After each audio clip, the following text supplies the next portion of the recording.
Hi mga be!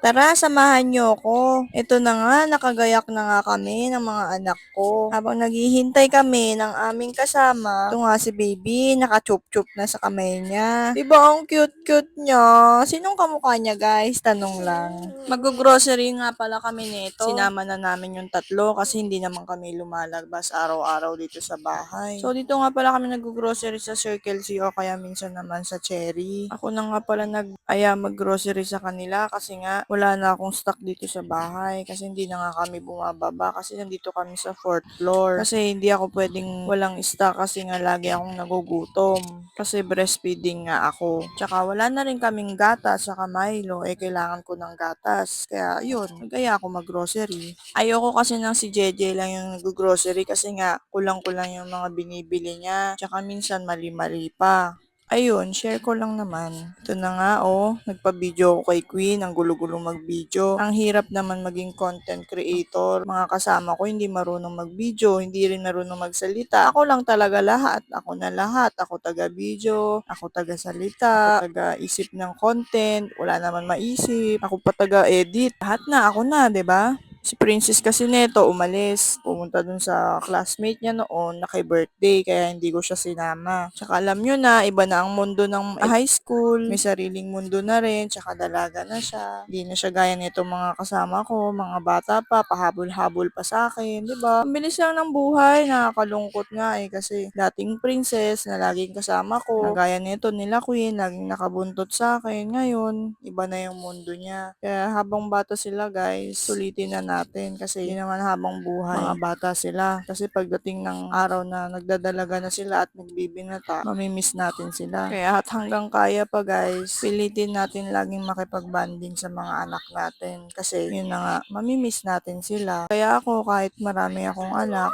tinuturing ko na lang silang mga kalaro, kapatid, para hindi ako mukhang matanda. Tsaka ayokong tumanda guys. Pero wala naman tayong magagawa kasi lahat naman tayo pupunta tayo dun. Gusto ko yung mga anak ko, barkada ko lang, ganon. Kung ano yung trip nila, trip ko din. Kasi nung kabataan ko kasi hindi ko naranasan yung ganito. Kaya ipaparanas ko to sa mga anak ko. Ang hirap kaya maging KJ. Lalo na ako ngayon, yung partner ko nga, syempre malayo yung ano namin, pagitan namin ng age. Ayun, mahirap.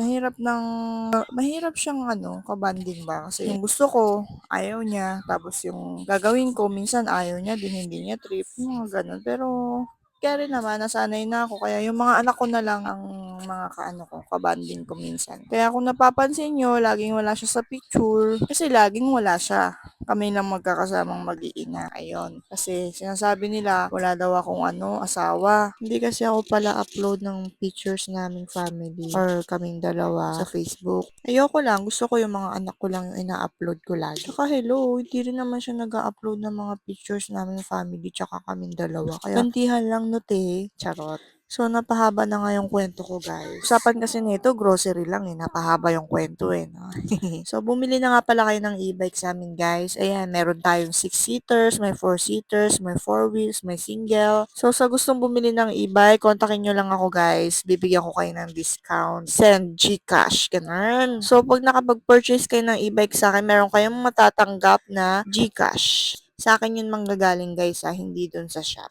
Available na rin pala guys sa amin yung yung e-car. PM nyo lang ako guys, baka may gustong bumili. Ayun, usapan natin yan. Lalagay ko na lang yung contact number ko here. Thank you. Eddie, wow.